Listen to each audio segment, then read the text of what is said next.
All right. 600 viewers. 601. Yay! 600 subscribers. That's a big deal. Starting off, I mean, if you start a YouTube channel, you always start with one.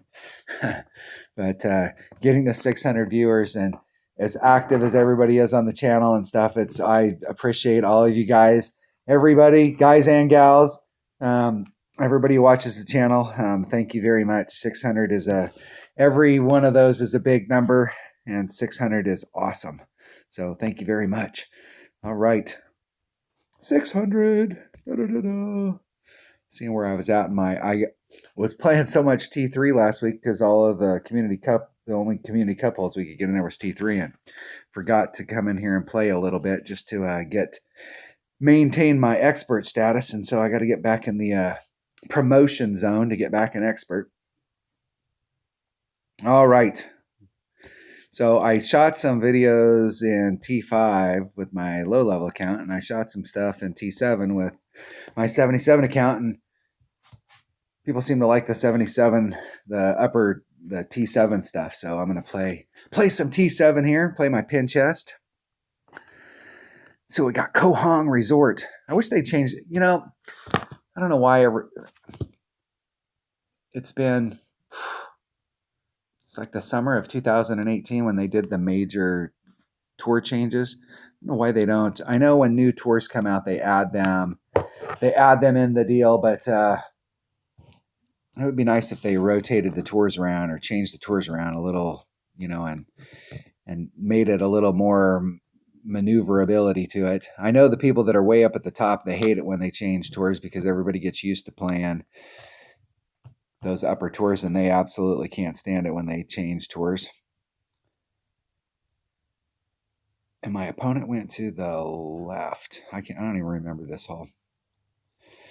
Let's see what it looks like. Is this the hole? Yeah, the left is a losing proposition. So that is good news. Really, you want to come at this with a big dog. It's not going to matter. Let's take my extra mile. Just so I can get a little. Do I have an extra mile? I have an extra mile. There we go.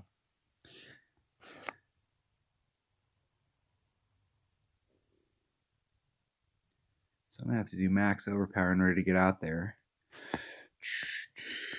It's 2 per ring, so we're a little over ring. I'm going to do just a little teeny bit of right hand curl. Hitting it perfect. El Perfecto. Let's see if I got the wind adjustment and all that stuff right. Right down the middle.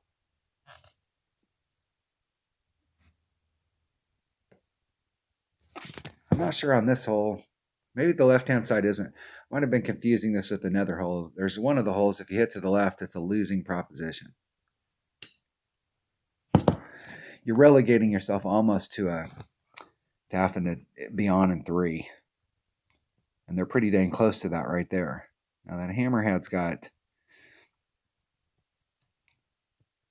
some topspin, so they can they'll have a little bit of maneuverability. I think I would have tried, if they're gonna do, and they got a kingmaker, so that kind of helps them out. I think I would have tried the other side, because the deal is that you can't. They're gonna use overpower on the shot. I think I would have used the other side. I think it would have been easier to bring it over there, because if you can make the first bounce from that point on, you're in the clear. And over here, you may make this bounce, but it's really hard to stay in the fairway without bleeding off like that. I think I definitely would have taken the other side. Definitely. Let's move over here until we can get out in the clear, so we're in the fairway. I'm going to put backspin on. The whole goal is to see like where it's going to terminate with the hole, so that's probably going to be a little bit short. That's all right. It's 2 per ring, so there's 4-8, so we're a little shy of 4 rings. Puts me about a ring and 3/4 into power. Some curl and a little bit of overpower. Hitting a 1 ring great to the right. And at this point, it doesn't matter. My goal is to get up on the green so that I have a putt or a very short chip and put pressure on my opponent. That's the difference between the one-on-one and the tournament play. In tournaments, obviously, we would have brought a different ball. We would have had that set up. We would have known which way the wind was blowing, so we would have been prepared for it. But when you're playing one-on-one, the whole goal is to, my opponent's up there. If they hit a perfect shot on this, they're in the hole, but put pressure on them to have to get that. You end up in the rough, it makes it really easy. They can just chip it up there. I was reading on Facebook, people were complaining that they need to, I don't know, it always cracks me up after a tournament what people are complaining about, but talking about making the shot clock shorter so that people don't have time to set up their shots to do the wind stuff. And most of the people that were on it were like, I don't do wind stuff, so it's all BS because they know how to use those. Well, learn how to do it. It's not like it's rocket science, There's a lot of information in the community on how to use your rings. One of the things is about wind. The way that the wind used to work in tournaments, when tournaments first came out, there's a lot of stuff about the tournaments themselves that's different now than what it used to be. So when tournaments first came out, let's talk the wind. You could get on a hole that absolutely needed backspin in order to get up in there absolutely needed a tailwind. What was I thinking? Need a tailwind to get up on the green. And you get out there in a round and you got a 7.2 tailwind. Hey, yeah. And then I get on and play 45 minutes later and I get a 9.2 headwind. And so many people complained that it was inconsistent because people would go out there and it wasn't all about like how well you could play those holes, because some people were getting favorable wind and some people were getting unfavorable wind. So it was almost like one-on-one. You had no idea what the wind was going to be. Let's see down here in these tours if they put the Glen Monarch and I don't think they've changed anything yet. So we still can't practice those. So I'll play Tour 7. So the winds used to be variable, just like one-on-one. So you had no idea what you were going to get. And it really affected it. So Hammer and Hank did a dual stream here 2-3 months ago with Tommy. And Tommy was talking about in the very first tournament that came out, the winning score in Masters was 19. And I know that there's a lot of people that watch that. They're like, yeah, 19, like, yeah, man, it's so much harder now. You got to put some things in perspective. So when the original tournaments came out, and let's talk about that Masters tournament. When that original Masters tournament came out, everybody that was playing at that point only had like level 5 or 6 extra miles, and they're playing from the third tee. And other than Berserkers, and I'm not sure if Berserkers, if they were available before, because I'm not sure that they were available before the first tournament. I know they were available afterwards, but pretty much the biggest balls that you had available to you, there wasn't any Power 5 balls. There wasn't any of all these special balls. So what you had available to you was what you could buy in the store. There's 6, 7. And so it wasn't like people were going out there and taking those low-level clubs. So imagine your low-level clubs and you're playing from the third tees with the best that you could pull out of your bag would be a Titan or a Kingmaker. I mean, that right there is going to make a lot of those par 5s that now that you might be able to get to when you've got a level 8 Apocalypse or a level 9 Extra Mile or a level 9 Rock or one of these bigger clubs, a Thor's Hammer, when you're going out there with a level 6 Extra Mile, level 5 Extra Mile, and you're hitting from the third tee and the best you got is a 3 power ball, the scores aren't going to be that high. The other thing about tournaments back then is tiebreakers. The tiebreakers came out because we were all bitching really hard because I think it was, I'm not sure if it was around the first anniversary tournament or if the game had been out just a little bit longer than that. They changed how the tiebreakers worked. Because it used to be if you got on and played Saturday morning, like the tournament started at midnight and you got in a excellent, nice shot. Oh, that was a heartbreaker. That was a nice shot. You did not want to get in a bracket until you were ready to play. And the second that you turned your game on in the weekend round, the second that you came into the game, you were automatically put into a bracket. So if you got up on a Saturday morning, and you put yourself in a bracket, and then you decided not to play until Sunday night or Sunday afternoon. One of the tiebreakers was time, like who had finished their round first. So you could go out there and shoot a really good score, and somebody could go out there and shoot that same score, and you had an Albie, and they had played before you, and they won because they played before you. And that really blew, because it was really easy to get caught up in the tiebreaker deal and end up losing because somebody had got on before you and had played their and finished their round. So I think the tiebreaker thing now, the way the tiebreakers are, it's at least a lot fairer.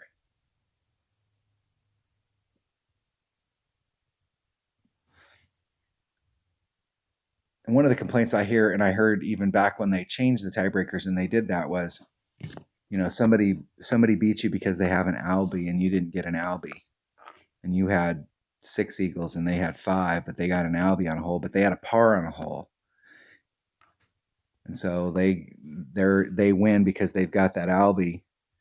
But really, overall, you might have played better, and I kind of get that. I kind of get it both ways. I can see how, you shot an Albie. All right, you got an Albie.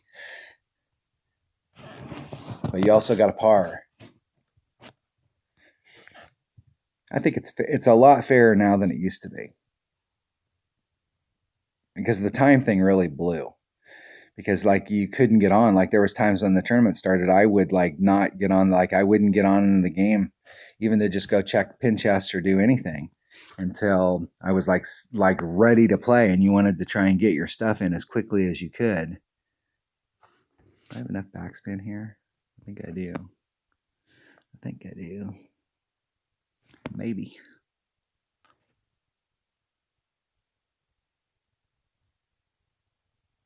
Let's see here. 3-3. I don't know if I have enough room to maneuver, though. Absolutely not. Let's come out here. That way, if I don't short shoot it enough, I'm going to put a little bit of curl on it, and I'm going to short shoot it. And that's probably going to end up bad.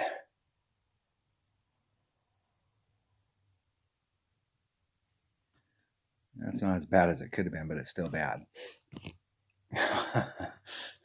That hole right there from the second and third tees is a pain. It's a great hole for a Thor's Hammer, though. Thor's Hammer does have some backspin. I think there's a lot of stuff in the tournaments. It still amazes me that how many people play the game still don't understand how the matchmaking stuff works. I think a lot of people get confused between what's happening out on the course and what's happening. And that's a really good way to go at it there. What's happening out on the course and what's actually happening in your bracket. Because you might play somebody out on the course who has better stuff than you. Because the only way you're going to know, because it's very rarely do you actually play people that are in your bracket. There's so many people playing the game now that, you're out there on the course and you're playing, and somebody's got a sniper level 8 or a sniper level 10 and you've got a sniper level 6. I'll tell you what, if you got low developed stuff and you're out there on a course playing in a tournament and somebody's got some better clubs than you, that is awesome, because they do have, especially because of the ball guide, they have a better chance of getting that eagle. And if you're having a bad hole, they could save you. And conversely, I mean, I play all people all the time with my low level account that have better clubs than me, and it's just because they have better clubs than me doesn't mean that they can beat me. But going out there when you're in one-on-one and playing somebody versus who's actually in your bracket. So like my 77 account here has been as high as Expert 3. And unless I wanted to go up to Tour 8 or Tour 9, there was no way I was going to be a master. And I played a ton in order to get to Expert 3. And it stayed at Expert 2 for a couple years. I was gone for a while, and then it got down to Ricky. It got relegated down, and then I was just kind of playing because I was just doing the tournaments and the videos and stuff. Wasn't playing it enough at the higher tours, playing a lot of the lower tour stuff. And so in my bracket, every single person in my bracket's an expert. So every single person in my bracket has the same exact clubs as me. So who I play out on the course and who I'm actually playing against in my bracket are two totally different things. Because I may play against somebody out on the course that has lower developed stuff, but the people that are in my bracket are typically people that have been playing for a long time. And it's the same thing if you're in pro. Rookie's the deal because you can prep up a rookie. You can play every other week so that you're playing in really high tours one week and then you're not playing at all. You're playing another account the next week. And those people can build up a pretty good set of clubs and still maintain a rookie status. Like my auto account, it always plays in a Masters bracket because it was Masters for a year. And then this account always plays an expert. And then my 99 account, I actually, by playing in Tour 5 a couple weeks ago, it got promoted to pro.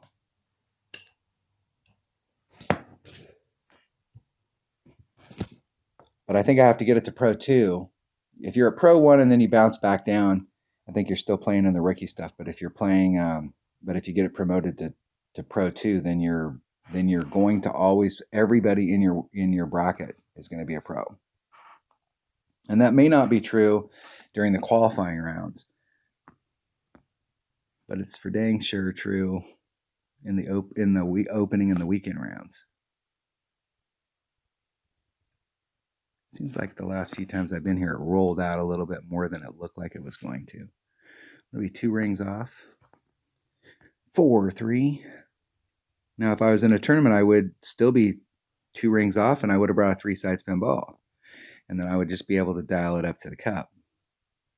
But I'm playing one-on-one, and there's no reason. The whole goal here is to get up there and get close so that I have a putt. If it goes in the hole, that's great. But the whole thing is that I didn't bring all the right stuff for it to go in the hole. I don't have the right ball, and I'm not in the spot that I would be in if I was playing this in a tournament. If my opponent makes this shot from up here, more power to him. And with the way the wind's blowing right there, Saturn's 2 per ring. There is a rough bump that you could do there, and they're in the spot that they could do the rough bump. And with that Saturn, they can, and I'm not sure if they've got enough on a quasar to get them up there. They could try and backspin it onto the green, but this is probably the safest way to go at it, is to bounce on the island. Yeah, so if you watch that video with Tommy and Hank, where Tommy was talking about in the first Masters tournament, the score was 19. You have to understand the circumstances there. That was a great score from the third tee with 3 power balls and mid-level clubs.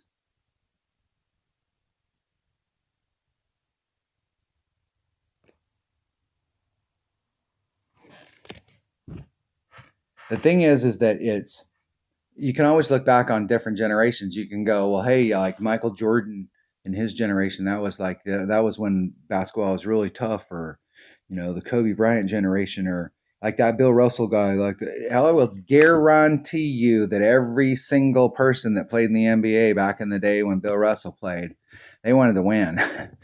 And they were the best at the time. So everybody there was the best at the time.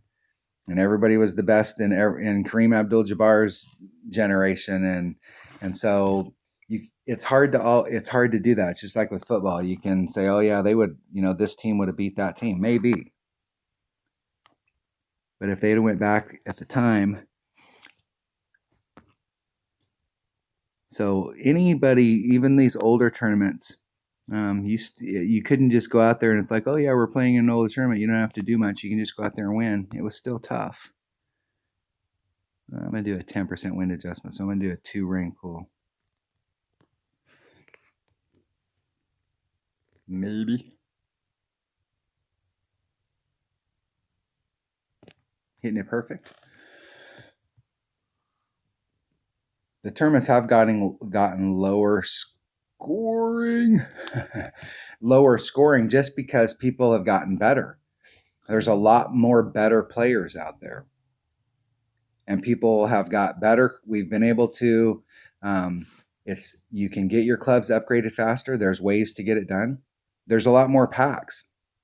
For the first 6 months that we're in this game, there was very few, like buying packs and then getting, platinum chest or whatever chests come in the packs, there wasn't a lot of that stuff going on.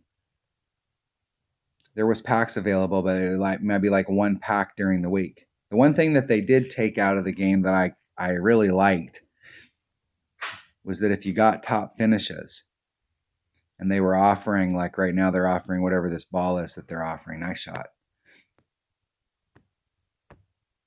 Whatever this ball is, Centurion ball or whatever the ball is they're offering this week, whatever ball they were offering that week, and they, like I said, there was only one pack a week.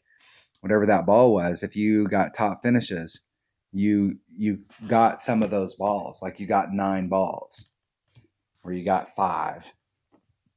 I'm not sure how deep it was, if it was just the top 3 or if it was the top 10, but you did get some of those special balls if you were up at the top of your bracket, which is kind of cool. When they started coming out with the 2 packs a week, they made that change where they really, it was the whole 2 pack a week thing. They'd start the week off with some special ball, and then they would come out with another one midweek. Coming into the opening round, they'd come out with a pack. They came out with one right before the tournament, and then they came out with one.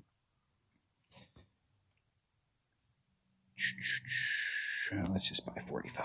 Let's buy 45. I'm going to take this. I like taking this shot with my Guardian. I've taken this shot so many times with the Guardian. It's pretty easy.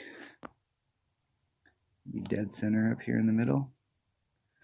And you can see where it rolls over. So I'm about 2 rings away from where it starts the rolling over. There's 2, 4, 6, 7. Let's say 3 3/4 rings. You can't put max curl here, so I'm going to put a little bit of curl just to bring it back to the fairway. Hitting it perfect. Trying right along that edge. Don't want to get too far out there. If you get too far out, the trees, like right now, the trees are not in my way, but if you get too far out there, the deal is the trees are still not in your way because you're going to use right-hand curl, and you're going to walk right around the trees, but the trees are in your way for the setup. So you won't know where to set the ball up. I mean, the ball guide gets affected. So you just have to go out there and set it up. And if you've got a shot in your bag for this hole, it's not a problem. But if you're coming out here and you're using your ball guide to help you out, then it's a really big problem.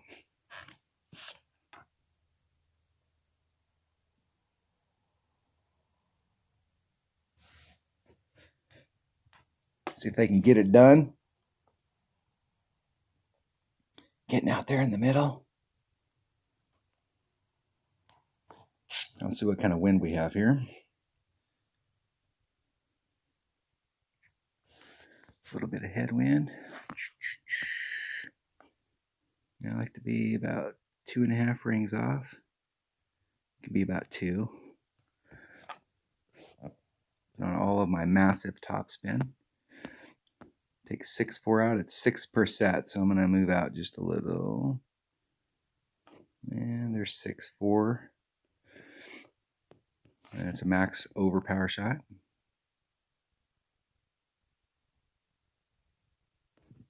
Isn't it 2 rings great on the right-hand side? I might have just enough room.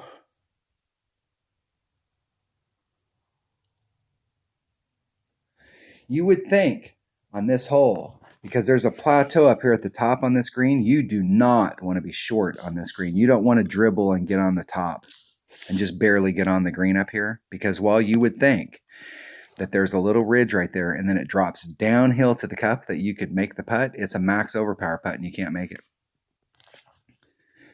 And I've come here so many times, and you would also think that once you get over that and it starts dropping downhill to the cup, that it would pick up a little bit of speed and the speed would carry it through, and that you do that max overpower shot and you'd blow out. But it doesn't work that way. I think this is one of those greens that the greenskeeper cut the grass against the grain. And my opponent is actually, no, you're actually in a better spot there because you have a chip. If you were on the green up here, that's a max overpower putt and you cannot make it. This hole's been in the game since the very beginning, and I'm telling you, you can't make that shot. And I've played this hole, this turn. I think this tour has been in Tour 7 forever. So I'm saying I wish they'd move the courses around a little bit and change them on a more regular basis.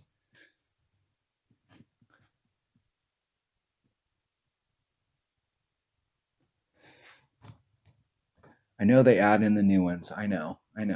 But it would be nice if they rotated them around.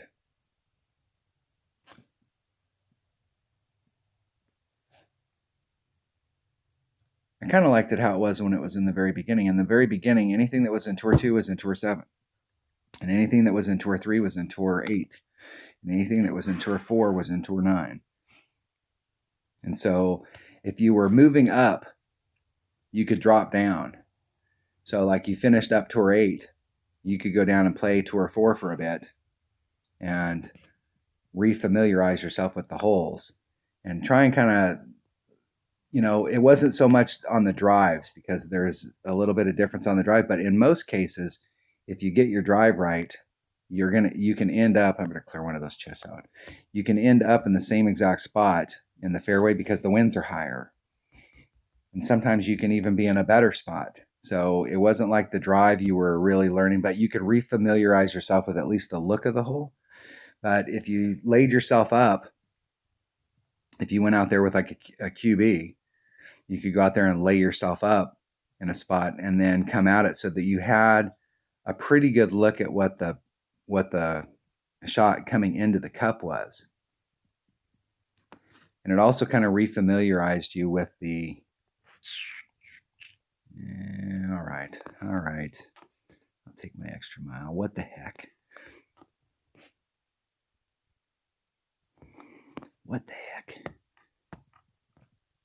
So anytime you find yourself moving up to a new tour, there's 2-4.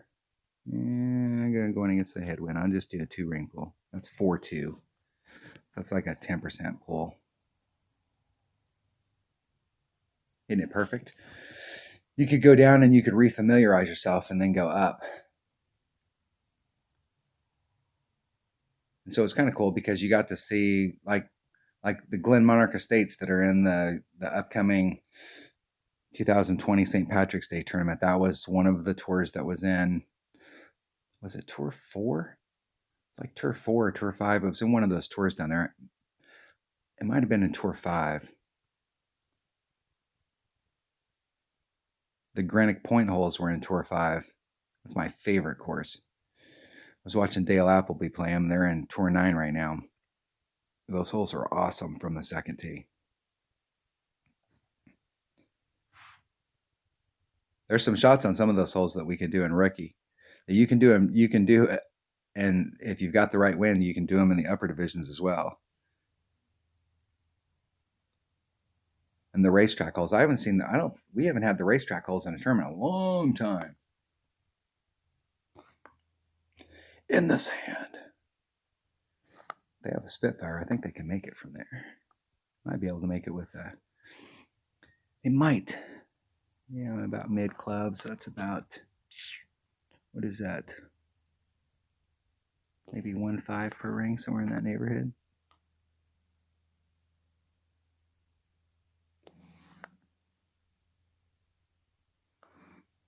$2.7, 1.5, and I'm gonna do a 2-ring pull. If it was 1.5, that'd be about 3, so that'd be about a 10% pull. Isn't it perfect? It looked like it drifts a little here, so it's hard to tell. I had it off to the left or off to the right just a little bit, but as it comes around there and it starts to slow down, there's a break. And if you catch that break, it drifts to the left. Close. They're not going to get up there with a sand lizard. Unless they do a max, and even, well, they might be able to if they did a max overpower shot. But the deal is that I would lay myself up on that fairway pad and give myself the absolute best shot that I possibly could, because that's either going to be in maximum wedge or minimum short iron. And I would give myself an awesome shot as opposed to trying to pick this up from the rough. And it's not that you can't do it from the rough, but why not make the needle go slower if you can make the needle go slower? I mean, there's really, if you think about it, if you step back and think about it, if you were in his position or their position, why wouldn't you put yourself in the best possible spot that you could to try and make this? When it's low percentage that you would be able to get over. Now, if they catch a perfect here, and they're going to have to make a wind adjustment. If they make a good wind adjustment and they hit it perfect, they're in the cup. And they're adjusting out wind with side spin. And that's a pretty good wind adjustment. So if they hit perfect, they got a really serious shot of going in the hole. But I still think they would have had a better shot of going in the hole if they would have stayed over in the fairway and not ended up in the rough. And that's the shot that you really want to practice. You want to practice as often as you can with your short iron. Because when you get on those holes where you're using your short iron and we're trying to get into our short iron, you want to have as much time in grade as you possibly can with that club. Of course they don't want to replay. Let's open that chest. Open it. Da-da-da-da. What do we got here? 31 minutes. Oh, we got plenty of time. Plenty of time. I shot the walkthrough for the 2020 St. Patrick's Day tournament. I went in with the full intention. I thought, oh man, I'll be able to knock this out in like 30 minutes. An hour and 6 minutes later. Sorry about that. That was like War and Peace is slightly longer than what I shot on that. But there's those holes. This tournament it's going to be one of those tournaments where the minimum score is -11. But if you pick up the par fours on each side, you're at -14. And I do think that there's two of the par threes that are hole-in-oneable, and you do have some really good shots on those par fives. So seeing somebody come in, even though the minimum's -11, seeing somebody come in with a -14, -15, I'd say probably -14, 15, that's probably right there. Like in the weekend round, we're probably looking at a -28 to -30, our potential. That could be the score that we're going to need to have in order to win.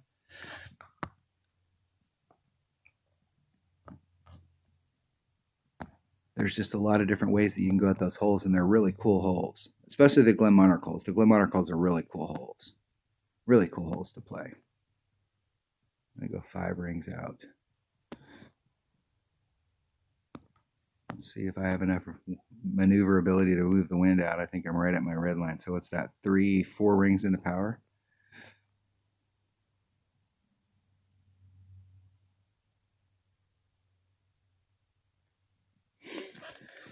Hitting it like 2 rings great to the right. That makes the risk of getting in the rough down there. It's a good thing I hit it to the right. I haven't taken this shot on this hole enough with my rock. I'm trying to figure out setup shots because I know if I go there with my QB and I'm 3 rings off of that transitional surface and I take that shot, max topspin, that I end up in the same exact spot. And it takes, if you got a tailwind, it takes like maybe 3.5 topspin. It doesn't take max topspin. But if you're going against that headwind there, I could have moved it back a little bit, put on max topspin and adjusted the wind out. And if you're 3 rings off of the QB, you're right down the middle. So I'm trying to figure out with that rock how many rings off I need to be. And if I hit that perfect, I would have ended up on the rough on the left-hand side. Nicely done. From this side that I'm hitting from over here, the deal is that this hole is a birdie hole. There's very little chance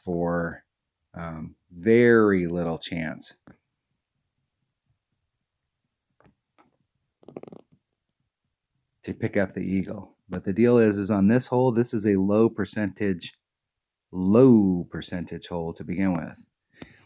And here's the thing on this, is you either use no curl or very, very little, or you use max curl, because this tree is right dead center in the middle of your trajectory if you don't use a lot of curl. So I'm going to just curl myself around it. And I wouldn't say the mass majority of the time that's where I end up, but that's pretty much where I end up.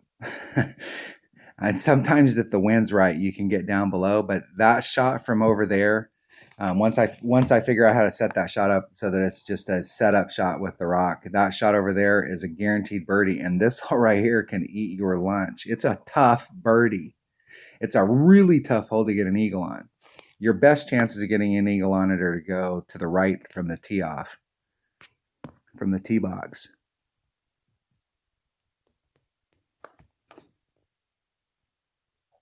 I don't normally like to change surfaces. Normally, if I'm here, I want to go to the right at the cup, but I want to get as close as I can so that the wind's not a factor. Yeah. You know, I only hit that 5,000 rings great to the right, but when you're that close, that's the other thing. By moving the ball closer to me, I took the wind completely out of play, and the club is so accurate that you can hit a 2-ring great to the left or the right and it'll still go in the cup. Whereas if I would have tried the little bounce there, I would be in the wind. Now, the last 2 times I've been on this hole, I've lost the shootout on this hole, and I like this hole. And I would normally say that anytime I see anybody shooting this hole from the left-hand side or coming at it, and I don't see that very often anymore where people are coming at it from the front, I'll tell you right now, the front is a losing proposition. You may get lucky and get some stuff up there or may have the shot, but that's all wind dependent. But usually if you see somebody shooting from the left over here, this is not the best way to go, but that was awesome. That was a well played. Nice shot. Nice shot, man.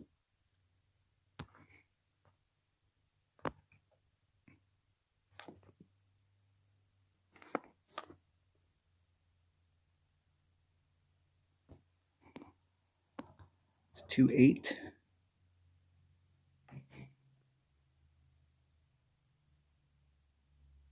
It's about 3 rings.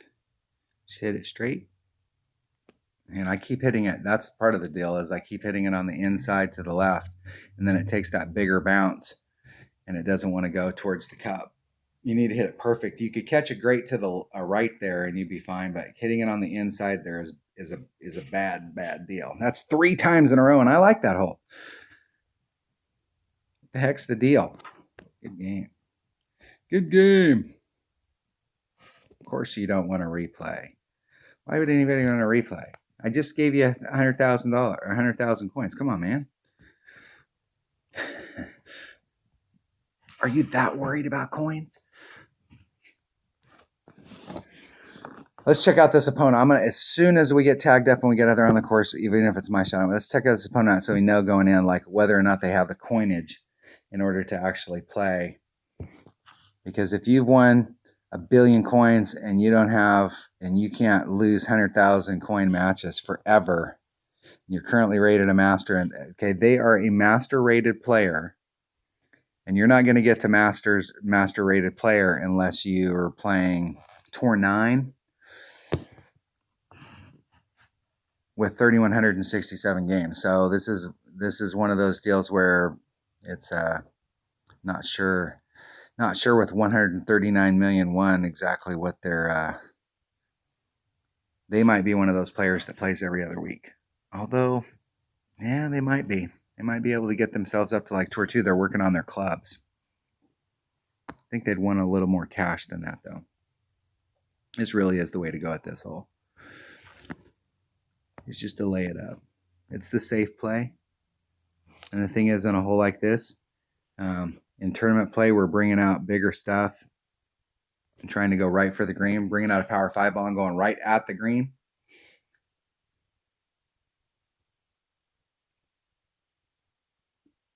And I'm not a real big fan of going over and trying to get way up there on the other side so you have that short iron chip or the rapier chip, like getting up into this area right here. I'm not a real big fan of that because it takes quite a bit of effort. But look at the green. Look at these depressions in the green. And when you're coming in, you're going right through this area right here. And depending on where you get, you could be going through this one. And it is super tough. Super. It is much better to be on the right-hand side of the screen or right in the middle where we're at than it is to be over here just doing a short chip. If you end up on the screen and you just end up bleeding out here and you end up on the fairway and you're just doing a chip from here, it's super tough. Or if you make the green over there and you've got to putt through those, it's super tough. In my lower developed account, I didn't try and get on in one because I just didn't have the stuff. Close. Nice shot. And so doing the layup is actually not a bad deal. And I do the layup on this hole pretty much in one-on-one. This is the shot.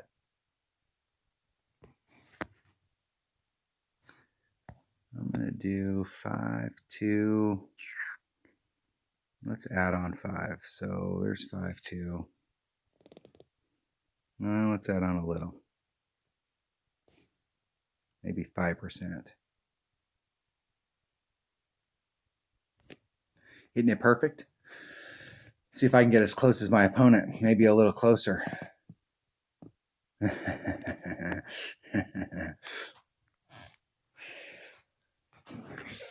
We were just a little short. We were both just a little short.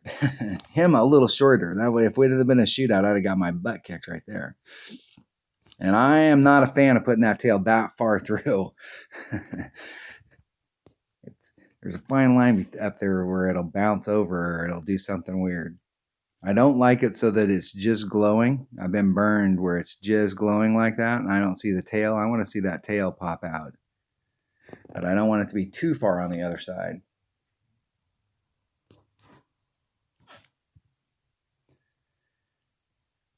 See what shootout. Let's get back on that shootout hole that I've lost 3 times. I want to go back to that shootout hole because I haven't played T7 and it's been a couple weeks, 3 weeks, 4 weeks since I played T7. I'm going to go back on that one so that I can get back into the rhythm on that hole because I like that hole. I've been playing that hole for a long time. I've been playing that hole since it came out, and I don't mind that hole at all.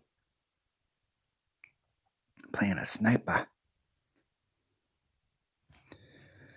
That's another thing that they changed in the game too, where they've got this stuff hidden because so many people were bitching that, hey man, all they're doing is matching my shot. Which in most cases is, guess what? Guess where I'm going to go? Oh my gosh, I'm going to do a rough bump here and I'm matching their shot and all you're doing is doing the same thing I'm doing. Well, guess what, dude? That's the best shot to get into the cup. Of course I'm doing a rough bump. Bonehead.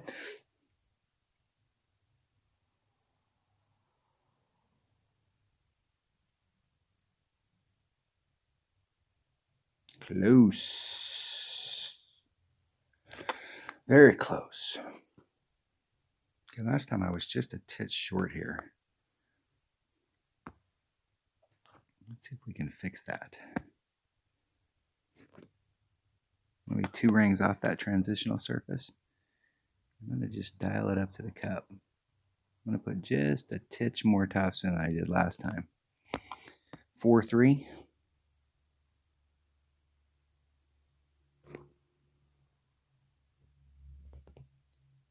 Try and hit it perfect. Hit it 1 ring great to the left. If I was going to hit it one way or the other and it still be all right, 1 ring great to the left is better. But that was definitely 1 ring great to the left. Good game. That was a damn good game. Excellent. That was great shooting on both our parts. Let's see if they'll rematch. Come on, dude. That was a fun game. It's good to go against people that have some skill stuff. All right. All right, sure. Play that way. Open up the pin chest. Getting some commons. Got a cataclysm. Wow. I think I have time for a bonus hole here. Bonus hole. Clearing some spots. We got a whole brand new pin chest, right? Yep. Get out there and get at it.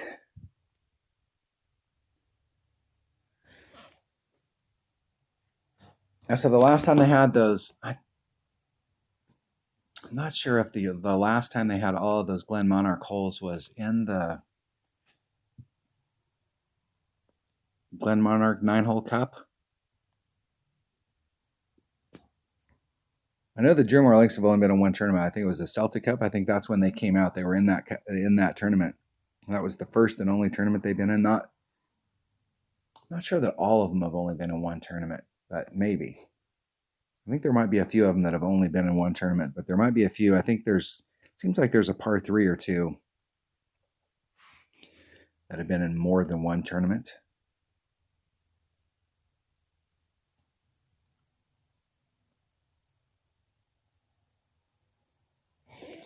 They're a little far back. You really want to get up there if you're trying to do that shot. You really want to get up there close. In tournament play, there's a max overpower hook shot here to get up in front. And that's the shot. because you can get up there in your short iron range. That shot's worth it. That shot is worth the price of admission. Be 5 rings off that transitional surface. And actually, I'm going to be 6 rings off that transitional surface. Let's go a full ring off. 7. There's 5, 6, 7, 5. Max curl. Let her rip. 1 on the inside. 1 to the right. Just go straight down the fairway. The closer you can get to the shadows, the better. So I'm going to have a crap shot from there. But I'll still be able to get up. The closer you can get to the shadows, the better, because from the angle that I'm coming at it, I'm coming at it through this angle.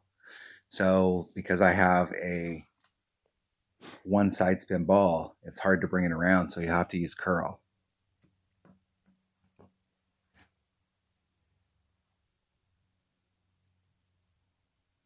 And they'll easily be able to get that done with that sniper. Easily.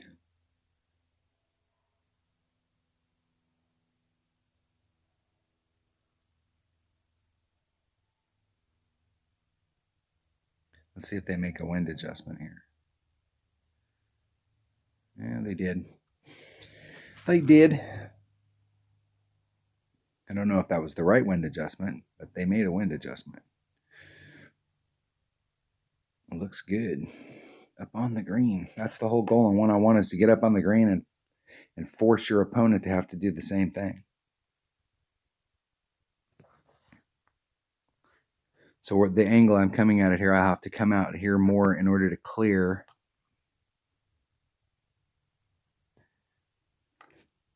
And I don't have enough side spin to get me over to the hole. So we're looking for distance here.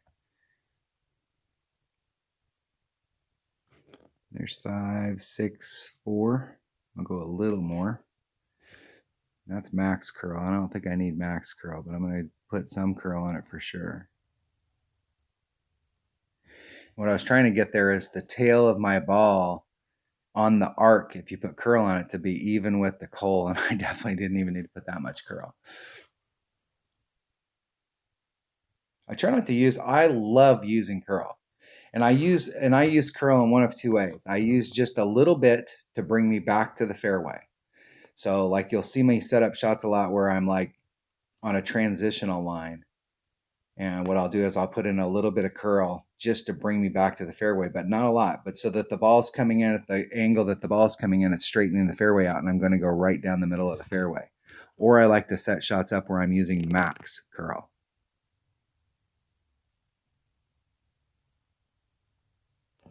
Especially when you're out here playing one-on-one, if you can set those max curl shots up, especially on the drive, like the drive I did there with the rock, you set that max curl shot up, it's a setup shot. If you have headwind, you could add a little bit of overpower, but you're going to end up where I ended up, and you're going to get up on the green. If you have tailwind, you're going to get a little bit farther down there, and you're going to end up in the shadows, and you'll have a much better shot going in. But either way, you're in the middle of the fairway, setting yourself up for the next shot. 2-9. That little side headwind's not that big of a deal. I like to be right dead center in the middle of that fairway, right dead center in the middle of that shadow.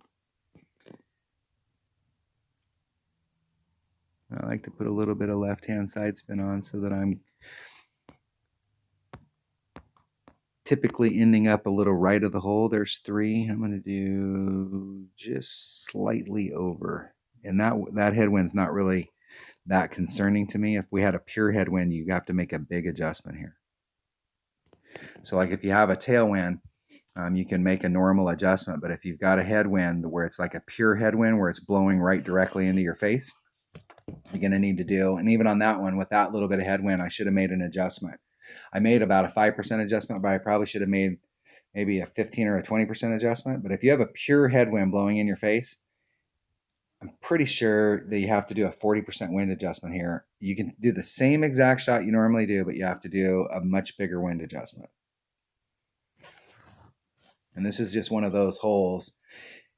And it's always best to end up, like I'm okay with being short right there. If my opponent beats me, they beat me. because you don't want to be long here. Because if you go past the cup with any speed at all, you'll roll off the back. You'll roll off that back and you're down at the bottom and you're a long ways away. And you definitely don't want to be down there during a tournament because you can't make that putt. Once again, this is an old hole. My opponent just beat me. Nice shot. And I'm getting my butt kicked today. That's awesome. Good game. Everybody watched my video. I told them go play Tour 7. And everybody went, okay, we'll go play Tour 7. Let's see if they'll rematch. Come on, man. Come on, big dog. How much time we got? 50 minutes. I think I have time for one more. One more. And I won't ask them to replay, so we'll just play one more. Santa Ventura, hole 3, par 5. This hole right here has been in the game since the very beginning. It's changed. It's not the same as it used to be. There is a max overpower hook shot you can do on this, and you can get up there. You can get on in one. On in one is a lot more difficult than just getting up there where you're in your wedge range and you're doing a pitch in. And the hard part is getting over this finger, this rough finger that sticks out into the fairway. But you can get up there. I'm not sure if I've ever been on, but I've been on the fringe in one. And if you can get up there into your long or short iron range, even from there, this is a serious Albie hole right here. When this hole's in tournaments, people are trying to get way up there.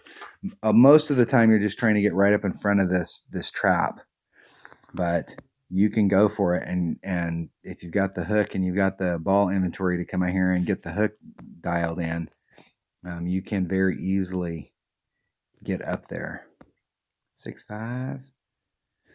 There's 5, 6, 5. And I'm going to lean just a little bit to the right. Or excuse me, the left. Hitting it perfect. Hitting it perfect.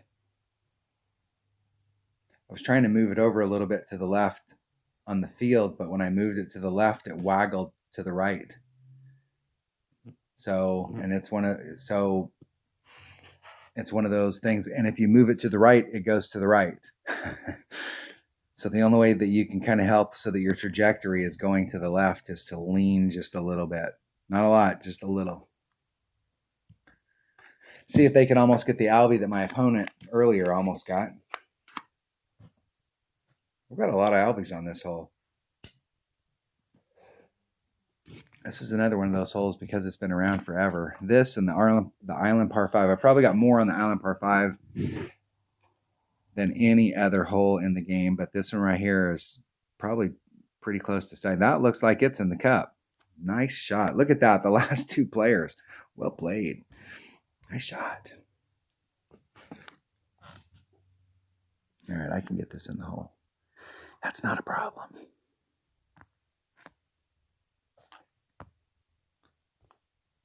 Right at the red line, I got room to pull out the wind. Style that sucker up to the cup.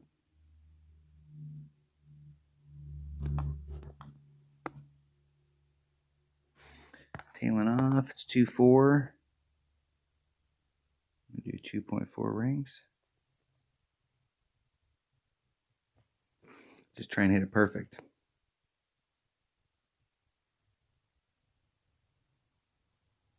Hitting it perfect. Give myself a look.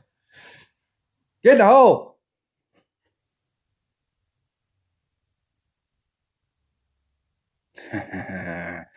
Just a bit outside. It drifts when it comes on there, and I was trying to anticipate that drift. Good game. Good game.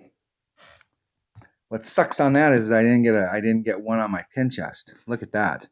Ended off 54 minutes and ended off getting my butt kicked and didn't even get one on my pin chest. That's losing like that does not bother me. But the fact that I just played a hole and I didn't get one on my pin chest ticks me off. All right, that was some Tour 7. Went out there and get my butt kicked today. I think, did I end up? I'd have to go back and watch that. But I may have ended up pretty much breaking even. I think I lost a good 3 or 4.